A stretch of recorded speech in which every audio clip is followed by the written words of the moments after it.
नमस्कार देवियों और सज्जनों, व्यालोकवाणी में आप सभी का स्वागत है। हमारे साथ हैं आप सभी के सुपरिचित अवनीश पीएन शर्मा जी, प्रारब्ध के फाउंडर एडिटर। सर, आपका बहुत बहुत स्वागत है। व्यालोक जी नमस्कार, सभी दर्शकों को भी प्रणाम। जय जय श्री राम जी। सर, प्यारे दर्शकों श्रोताओं, हमने बंगाल को हर एक आयाम से देखा। चुनाव के पहले, चुनाव के दौरान हम दोनों आदमी बंगाल में गए भी, और उसके बाद पिछले 3 दिनों से, आज 7 तारीख है, 4 तारीख से जब से रिजल्ट आए हैं तब से हमने बहुत तेरे आयामों पर चर्चा की। एक आयाम अभी छूट रहा है, तेरा क्या होगा कालिया। कालिया यहां मैं ममता बनर्जी को कह रहा हूं, क्योंकि कल ही उन्होंने अपने विधायकों की बैठक बुलाई और खबर यह है कि 10 विधायक वहां नहीं पहुंचे। मीम की भाषा में कहें, मजाक की भाषा में कहें तो पता चला है कि मोटा भाई आज बिहार से बंगाल की तरफ अपने पुराने स्कूटर पर पेचकस और लेकर निकलते हुए देखे गए हैं। लेकिन ऑन अ सीरियस नोट, क्या डिसमेंटलिंग ममता बनर्जी शुरू हो चुका है? क्या उनके अधिकार को, जिसे अभिषेक बनर्जी ने बहुत हद तक महदूद कर दिया था, सीमित कर दिया था, क्या वह पूरी तरह बिखरने की राह पर है? क्या हमारा जो कयास था कि 6 महीने से 1 साल के अंदर टीएमसी के टुकड़े होंगे, वह प्रक्रिया और जल्दी हो जाएगी? और इन्हीं तमाम सवालों के लिए हमने आमंत्रित किया आप लोगों के प्यारे अवनीश जी को। चूंकि राजनीतिक विश्लेषक के तौर पर ये ऐसी कुछ चीजें खोज कर लाते हैं जो मेरी 20-22 वर्षों की पत्रकारिता भी नहीं खोज पाती है। तो सर, ज्यादा टाइम नहीं लूंगा, सीधे आपके पास चलते हैं। डिसमेंटलिंग ममता बनर्जी चालू है। सर सबसे पहले तो झाड़ पे चढ़ाने के लिए आपका बहुत बहुत धन्यवाद। और झाड़ पे चढ़ाते चढ़ाते आपने, मुझे लग रहा है कहीं अभी स्क्रीन से मुझे प्रक्षेपित कर दिया था, किसी और जगह चढ़ाने का भी आप प्रयास कर रहे थे। इन दोनों बातों के लिए आपको बहुत बहुत धन्यवाद। देखिए साहब, डिसमेंटलिंग टीएमसी, तो इससे अगर समझना है तो इसके पहले की घटना को समझ लिया जाए। क्योंकि पुलिस भी जब किसी अपराध की विवेचना करती है, किसी घटना की विवेचना करती है, तो मोडस ऑपरेंडी देख के फिर वो ये शॉर्टलिस्ट करती है कि ये किस गिरोह का काम हो सकता है। तो हर गिरोह के अपनी अपनी एक शैली होती है, तो एक शॉर्टलिस्टिंग हो जाती है। फिर उस शॉर्टलिस्टिंग के बाद फिर कौन सा वेपन यूज हुआ है, कौन से तरीके यूज हुए हैं, उससे वो पहचान करती है। तो इसलिए डिसमेंटलिंग टीएमसी या टीएमसी का क्या होगा, तेरा क्या होगा कालिया, तेरा क्या होगा ममता या अभिषेक, जो भी आप कहना चाहें, अगर इसकी हमको पड़ताल करनी है तो सबसे बढ़िया है कि बिना इसके जगह कि हम अपना ज्ञान दें, आइए पुरानी चीजों को उखाड़ते हैं। कांग्रेस की सत्ता 25 साल रही और 25 साल के बाद लगभग 2 से 2.5 साल का वो एक दौर आया जिसमें ज्योति बसु की एंट्री होती है डिप्टी चीफ मिनिस्टर के तौर पर, एक सरकार बनती है, इधर से टूट के उधर से टूट के, और बंगाल की राजनीति में वो मात्र 2-2.5 साल का ही एक ऐसा दौर होता है जो थोड़ा अनस्टेबिलिटी का होता है। उसके बाद बंगाल में एक नया समाधान खोजा जाता है और वहां पर लेफ्ट आके खड़ा हो जाता है। जरा उस समय पता करिए कि कितने कांग्रेस से निकल के और लेफ्ट में गए थे और कांग्रेस कितना बची थी। चलिए, सीन नंबर 1, 34 साल तक ये फिल्म चलती रहती है। 34 साल तक लेफ्ट का शासन चलता रहता है। कांग्रेस संघर्ष करती रहती है, इतना संघर्ष करती है, संघर्ष करते करते वो टूट जाती है और उसमें से ममता बनर्जी निकलती है, फिर वो तृणमूल बनाती है। उसके बाद ममता बनर्जी वापस संघर्ष करती रहती है उनके साथ और 2011 तक उनके संघर्ष में शक्ति आती है और उसके बाद ममता बनर्जी लेफ्ट को हरा देती हैं। अब लेफ्ट के हारने के तुरंत बाद फिर जरा सीन नंबर 2, लेफ्ट कितना बचता है एक पार्टी के तौर पर, एक मतदाताओं के उनके तौर पर कितना बचा इन 15 सालों में लेफ्ट के जो खाटी नेता थे उनमें से कितने आए, जरा इसका रिकॉर्ड दर्शक खुद रखें। अच्छा लगेगा ये वीडियो देखते देखते हम गूगल भी करते चलें और समझते चलें, तो फिर डिसमेंटलिंग टीएमसी तेरा क्या होगा अभी पता लग जाएगा। वही होगा जो बंगाल में सत्ता से हटने वाली पार्टियों के साथ होता है। जी। अब अचानक हमारे राष्ट्रवादी भाई लोग थोड़ा सा परेशान होंगे कि अरे अगर ऐसा ही होगा तब फिर भाजपा का क्या होगा? फिर भाजपा के लिए दरी चादर बिछाने वाले, पसीना बहाने वाले, इतनी मार इतनी कुटाई खाने वाले उन तमाम लोगों का क्या होगा? तो भाई साहब ऐसा है, भाजपा का वही होगा जो भाजपा पूरे पैन इंडिया अपने विस्तार के दौरान 2014 से करती चली आ रही है। इतना तगड़ा विस्तार करती है कि हेमंता बिश्वा शर्मा आज आपके चहेते राष्ट्रवादी मुख्यमंत्री होते हैं। आपका डायलॉग चुराऊं तो 5 ऐसे राज्य के मुख्यमंत्री जो कि भाजपा के बैकग्राउंड से नहीं आते, कहीं और के बैकग्राउंड से आते हैं। तो देखिए साहब, मैं एक बात कहता हूं, वह भारतीय जनता पार्टी जिसे कभी केवल शहरों की पार्टी, उसके बाद केवल हिंदी बेल्ट की पार्टी कहा जाता था, नॉर्थ इंडिया की पार्टी कहा जाता था, तो उसको अपना विस्तार तो करना है, क्योंकि सपने हमारे बड़े बड़े हैं। हमको गंगोत्री से गंगा सागर भी जाना है, हमको अभी विशाखापत्तनम भी जाना है, हमको अभी रामेश्वरम भी जाना है, हमको उधर ऊपर कश्मीर भी जाना है, जिसको हमने अभी अभी सही किया है। तो फिर भाजपा की जरा हरकतें देख लीजिए, मोडस ऑपरेंडी क्या किया भाजपा ने। भाजपा ने महबूबा मुफ्ती मुफ्ती के साथ मिलकर सरकार बनाई, और उस सरकार बनाने के समय इतनी आलोचना झेला, इतना आलोचना झेला। तो मैं उस दौर में एक बात लिखा करता था, तब मैं यूट्यूब पर नहीं था, वीडियो नहीं बनाता था। तो व्यालोक जी, मैंने एक बात कही कि अगर तुम्हें किसी को बहुत मोहब्बत करना है, उसके जिगर में जगह बनानी है या उसका जिगर चाक कर देना है, दोनों स्थितियों में तुम्हारे हाथों की पहुंच उसके सीने तक होनी चाहिए, तभी ये कर पाओगे। और जब महबूबा के साथ मिलकर कश्मीर में भाजपा ने सरकार बनाई, फाइलों तक उसकी जगह पहुंची, और वो फिल्म के जरिए हम देख चुके हैं कि 370 हटेगा तो चल जाएगा, आग लग जाएगी, किसी की औकात नहीं है, कोई झंडा उठाने वाला नहीं रहेगा, ये सब किनारे। और टेक्निकली दुरुस्त, मुझे अच्छी तरह याद है 24 याचिकाएं गई थी सुप्रीम कोर्ट में 370 के खिलाफ, और सुप्रीम कोर्ट जी ने कहा कि नहीं, सरकार ने बिल्कुल विधिपूर्ण कार्रवाई की है, चलो यहां से दफा हो जाओ। ये कब संभव हुआ? जब सरकारी फाइलों तक हाथ पहुंचा सकते। इसी तरह आज आप बंगाल में जो कुछ हासिल कर सके हैं, अपने बदौलत हासिल कर सके हैं। बीच में एक मोडस ऑपरेंडी और दे देता हूं तो आसानी रहेगी समझने में। इसे केवल हमारा आपका फिजूल जो है ना, वो बकलोली दर्शकों के सामने नहीं समझ में आएगी, आधार बनाता हूं। सर्वदानंद सोनोवाल के नेतृत्व में असम में पूर्ण बहुमत की भाजपा सरकार आती है। अब साहब, इसका बीज कब पड़ता है, कहां पड़ता है, किस रूप में पड़ता है? एक नाम, प्रफुल्ल कुमार मोहंती।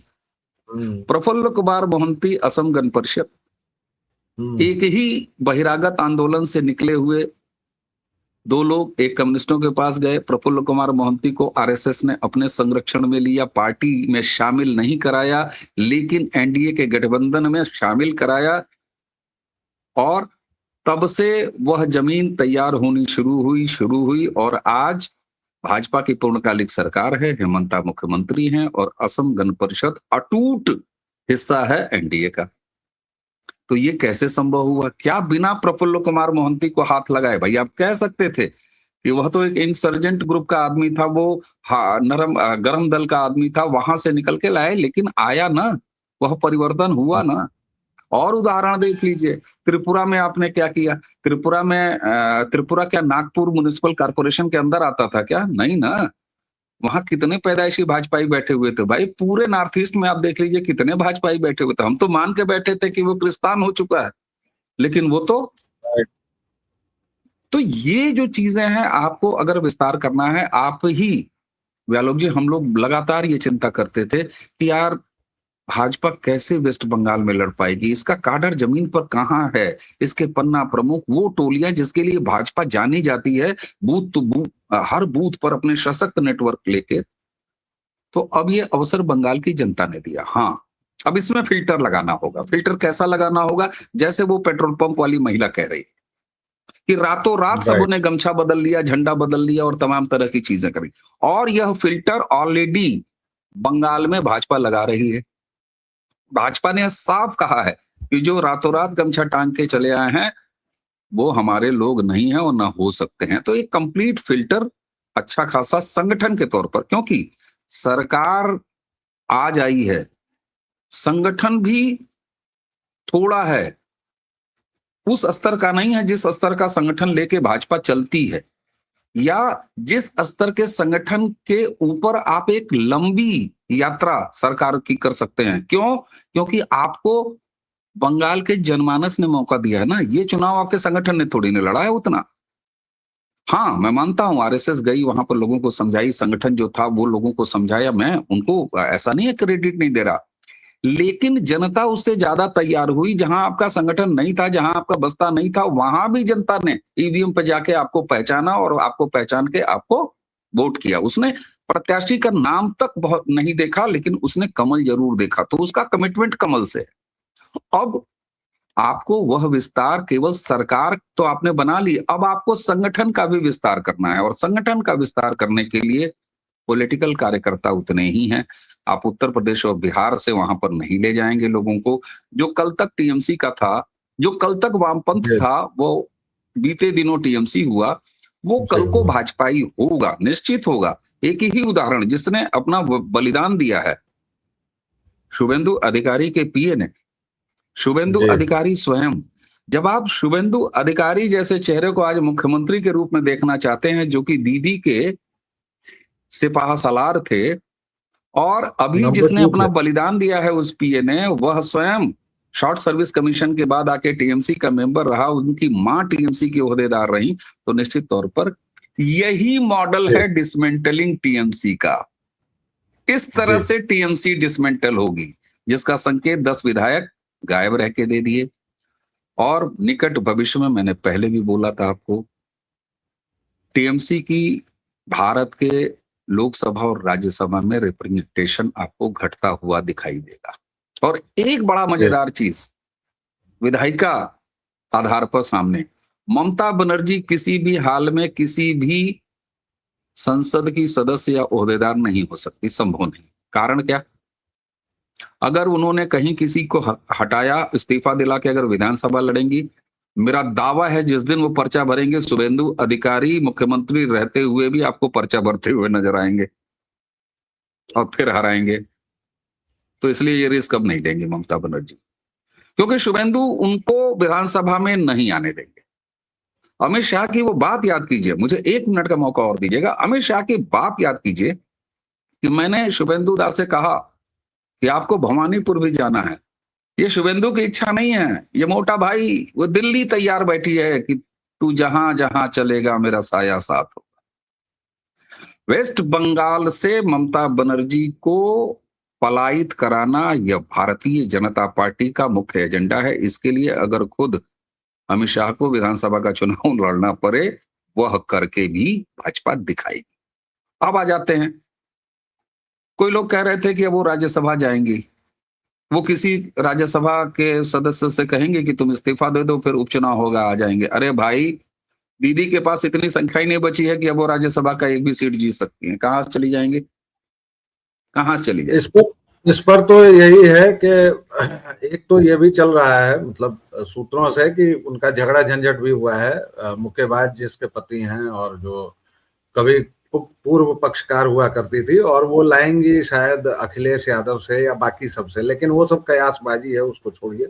वो कहीं की सदस्य अब बनने लायक नहीं रही हैं, वो न घर की हैं न घाट की हैं। तो डिसमेंटलिंग टीएमसी ऐसे ही होगी, पॉलिटिकल तौर से टीएमसी डिसमेंटल होगी। और यह आशंका है, अगर जिसको डिकोड करना हो वो डिकोड कर ले। जब उन्होंने कहा कि हम यही नहीं, दिल्ली से भी नरेंद्र मोदी को भगाएंगे, तो वो टास्क दे रही थी कि बचे रह जाओ। और तो और छोड़िए, काउंटिंग के दिनों वो क्या कह रही थी कि हमारे कार्यकर्ता जाए नहीं, लोग वहीं बने रहें, ये बीजेपी का गेम है, अभी हम जीतेंगे, अभी हम जीतेंगे। क्योंकि वो जान रही हैं कि ये सब भाग रहे हैं, गए हैं, नीला वाला गमछा छोड़ के कोई दूसरा गमछा खरीद रहे हैं दनादन सब। उन्होंने हरा वाला जो गुलाल था उस पैकेट को फेंक दिया है नाली में, वो भाग खड़े हुए हैं, भाग के वो बड़ा बाजार की तरफ गए हैं, वहां पे वो गेरुआ गुलाल खरीद रहे हैं। तो डिसमेंटलिंग टीएमसी इसी तरह से होगी, राजनैतिक रूप से सर्वनाश होगा टीएमसी का। जिस तरीके से आज अपने अस्तित्व के साथ यदा कदा कहीं कहीं वामपंथ बचा है, ठीक इसी तरह टीएमसी बची हुई नजर आएगी आपको। जैसे कांग्रेस है वैसे ही आपको वेस्ट बंगाल में टीएमसी भी नजर आएगी। वेस्ट बंगाल का ये राजनीतिक चरित्र है भाई साहब, क्या करिएगा, एक आता है तो बाकी सब जो है ना वो बस ऐसे ही नजर आते हैं। तो राजनीतिक रूप से डिसमेंटलिंग होगा और इसकी शुरुआत ऑलरेडी हो चुकी है। जनता ने इतना भर भर के मतदान किया है बीजेपी के पक्ष में, तो यही डिसमेंटलिंग टीएमसी है। पहले सरकार से गई, अब संगठन से जाएंगे। जी, और दर्शकों श्रोताओं, शुरुआत में ही अवनीश जी ने कहा कि चने के झाड़ पर, लेकिन अभी 15 मिनट के इनके व्याख्यान से आपको समझ में आ गया होगा कि मैंने ये क्यों कहा। इतने विस्तार से और रेशा रेशा धागा धागा खोल के इन्होंने बता दिया कि अब मेरे पास इस मुद्दे पर इनके लिए सवाल नहीं है। तो इनको थोड़ा सा मैं छेड़ता हूं और ले चलता हूं भाजपा की तरफ। सर, एक तो आपने ये कह दिया कि ऐसा ही होगा, तो हमारे भाजपाई मित्र सब राष्ट्रवादी शेर चीते लकड़बग्घे वैसे ही गुस्साएंगे कि भाई ऐसे कैसे होगा। दूसरा सर, वो स्वर्ण और रजत वाला, जैसे कि जीत के साथ ही ऑन अ सीरियस नोट, तमाम जो एससी सीटें थी उसमें सबसे ज्यादा भाजपा ने जीती, 17 सीटें जीती हैं। उसी तरह जो बंगाल की खासियत हम लोग आज तक बताते आ रहे हैं कि समाज का जो भी पिछड़ा दलित शोषित वर्ग है वही भाजपाई था, जो ग्रामीण इलाके थे बंगाल के वही भाजपाई थे। लेकिन सरकार बनते ही वहां आजकल जो सरकार की आंखों के तारे हैं उसके लिए आपके पास अपने तर्क हैं, और उस पर भी लोगों का गुस्सा है कि उन्होंने एक ट्वीट कर दिया कि भाई पूरे बंगाल में बाबा साहब अम्बेडकर की ऐसी कोई प्रतिमा नहीं है जो भव्य हो, दिव्य हो और दिखाई दे। इस पर लोगों की प्रतिक्रिया आ रही है कि यहां भी जब हिंदू होकर वोट दिया, अब यहां जाति का खेला शुरू होगा और उसके बाद स्वर्ण रजत यूजीसी तमाम मवाद। इसी पर अपना व्याख्यान देते हुए इस पूरी चर्चा को कंक्लूड करें सर। जी ठीक है। बाबा साहब या हमारे दलित हिंदू भाई जो शोषित वंचित हिंदू भाई हैं, अगर वो अपने जातीय स्वाभिमान को जगाना चाहते हैं, उसको अभिव्यक्ति देना चाहते हैं, तो ये बड़ी बुरी बात है। लेकिन यूजीसी नाम का एक प्रोविजन आ जाता है तो उससे हम बर्बाद हो जाएंगे, उसी जाति आधार पर हम बर्बाद हो जाएंगे, उसी जाति आधार। भाई इतना दोहरापन कहां से आता है हमारे अंदर? भारतीय जनता पार्टी की सरकार मंगल ग्रह तक जाए, हर श्रेष्ठ राष्ट्रवादी का यही सपना है। लेकिन 34%, 36% से वोट शेयर भाजपा बढ़ाने का काम नहीं करे तो कहां से आएगा 12% सर, 8% सर?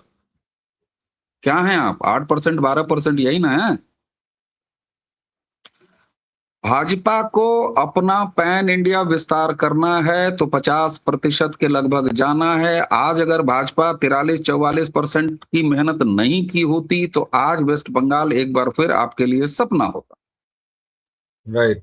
2014 में नरेंद्र मोदी ने जो सांस्कृतिक क्रांति की और कांग्रेस को सत्ता को उखाड़ के फेंका, समाज के हर पॉकेट से आपको मत मिलते हैं, तब इस तरह का लगातार 3 बार सत्ता आती है। एक तरफ आप कहते हैं कि वाह योगी जी वाह, क्या शानदार बात कहे हैं, बटोगे तो कटोगे, और उसके बाद फिर आप बांटने लगते हैं बैठ के। आपको तनिक भी बर्दाश्त नहीं है। अरे भाई, इस देश में परशुराम जयंती मनाने दीजिए। महाराणा प्रताप से लेके हमारे तमाम जो आइकॉन है उन सबका होगा। फिर अम्बेडकर साहब से आपको क्या दिक्कत है भाई? क्या दिक्कत है? वो कहते रहे कि पिघाल के शीशा डाला गया, पता नहीं किस फर्जी फैक्ट्री से वो शीशा डाला गया। आप इस तरह की हरकत बार बार करके ये सिद्ध करते हैं कि तुम अपनी योजना में लगे रहो। आपने नए नए शब्द गढ़े हैं साहब, आपकी रचनात्मकता को प्रणाम। ईमटा, भीमटा, नीला कबूतर, नीला तीतर, और उसके बाद आप कहेंगे कि हम बटेंगे नहीं, हम कटेंगे नहीं। सबसे पहले आप बता दीजिए आपके हिंदुत्व की परिभाषा क्या है, उसका दायरा क्या है, कौन कौन आता है आपके हिंदुत्व में। मैं बड़ी गंभीरता से पूछ रहा हूं, दीजिए गालियां मुझे। मैं पूछ रहा हूं कि आपके हिंदुत्व की परिभाषा क्या है। 8%, 12%, ब्राह्मण, ठाकुर, कायस्थ, व्यापारी, बस इतना ही? कैसे करेंगे विस्तार? आप किसको न बटने और न कटने की सलाह देते हैं भाई साहब? योगी आदित्यनाथ, क्या शानदार बात कह दिया आपने। आहा, मजा आ गया, मजा आ गया। मुकर्रर इरशाद, ये लीजिए सुपर चैट 10 रुपए का। खाली इतने में किसको जमीन पर भी उतारेंगे? सर, आप युद्ध लड़ रहे हैं, आप युद्ध लड़ रहे हैं। एक समाज के रूप में आपको समाप्त किया जा रहा था, एक धर्म के रूप में आपको समाप्त किया जा रहा था, और आप उसी आग में और घी डालते हैं। जहां शीशा फर्जी पिघाल के कोई लेके जा रहा हो, जरूरत इस बात की है कि हम उसके हाथ से वह फर्जी पिघला हुआ शीशा छीन लें। और ये कैसे हो सकता है? ये तभी समावेशी होगा। आप तो और बांट रहे हैं भाई, तो फिर तो आप कटेंगे ही। हम मंडल कमीशन वाले लौंडे हैं, हमने पीठ पर लाठियां खाई हैं भाई साहब। हम भूखे मर तो नहीं गए, जिंदा हैं, आपसे बात कर रहे हैं। वो एक गाइडलाइन है, और इस देश के सुप्रीम कोर्ट ने उसको गलत समझा ना, और तभी ने उस पर रोक लगाई। क्या सॉलिसिटर जनरल लड़ गया इस देश का सरकार का पक्ष रखते हुए कि नहीं नहीं साहब, हमने जो कह दिया वो कर दिया? तो देखिए साहब, ऐसा है, इस तरह की चीजें ठीक वही हैं जो एक तरफ उधर अगर अतिवाद है, अतिजातिवाद है, तो यह जो आप कह रहे हैं ना, स्वर्ण और रजत और जो भी हैं, यह भी अतिजातिवाद है, अतिवाद है उसका। और ये कभी सकारात्मक नहीं हो सकता, ये चाहे उधर से हो चाहे इधर से हो। आपको अपना विस्तार करना है तो अपनी बाहें खोल के रखनी होंगी, उन्हें समझाना होगा, उन्हें बताना होगा कि संविधान कभी नहीं बदलेगा, अवसर में समानता कभी नहीं समाप्त होगी, ना होनी चाहिए। मुझे फिर गालियां दीजिए, जब तक इस देश में जातीय आधार का वह दंश बाकी है, प्रोपोर्शनेट वह चीजें होनी चाहिए। एक दिन ऐसा आए कि यह समाज खुद इक्वलिटी से भरपूर हो जाए, और उस दिन का तो प्रतीक्षा करनी पड़ेगी, हमें दूसरों को मौका नहीं देना है। मेरा यही स्टैंड है साहब, मेरा यही। ठीक बात। आपने जो लास्ट वाक्य कहा, मुझे लगता है दर्शकों श्रोताओं की सार है, आपको बाहें खोल कर रखनी होंगी और विवाद से बचना होगा। इससे बड़ी बात शायद ही कही जा सकती है, इससे बड़ी बात इस पूरी घटना पर कुछ नहीं है। और डिसमेंटलिंग ममता बनर्जी पर आपको ये एपिसोड कैसा लगा, आप जरूर बताइएगा। और अगर ये वीडियो आपको अच्छा लगे तो इसे बढ़ाइएगा भी। व्यालोक वाणी को आप अपना स्नेह और प्रेम जैसे देते रहे हैं, प्लीज देते रहिए। आपको पता है मेरा पहला पुराना अड्डा प्रारब्ध है, आप उसको भी दे रहे हैं स्नेह, प्लीज देते रहिए। हमें आपकी स्नेह की वर्षा में भीगना बड़ा अच्छा लगता है साहब। अभी इतना ही, एक छोटा सा विराम, फिर मिलेंगे, तब तक के लिए जय जय सिया राम। जय जय सिया राम, प्रणाम।